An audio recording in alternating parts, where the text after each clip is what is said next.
Welcome to the Salmon Runs YouTube. Enjoy the video.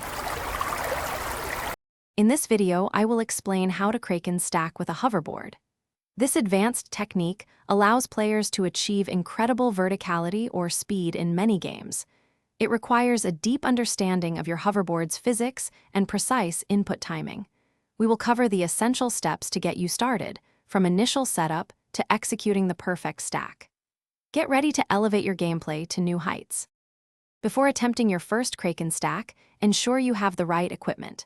A hoverboard with enhanced jump height or speed capabilities is crucial for success. Locate an expansive, unobstructed environment, ideally with a flat surface to begin.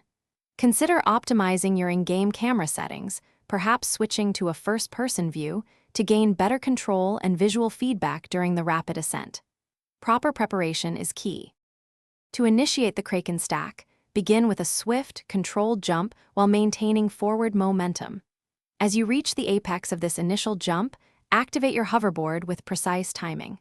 This action should be almost instantaneous after leaving the ground. Simultaneously, adjust your camera angle slightly upwards. This helps orient your character for the subsequent stacking maneuvers. This first step sets the foundation for your vertical climb.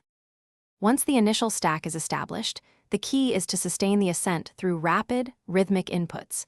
Continuously perform short jumps and reactivate your hoverboard immediately upon landing or just before. This creates a rapid succession of small boosts, propelling you higher. Focus on finding a consistent rhythm, as even a slight delay can break the stack.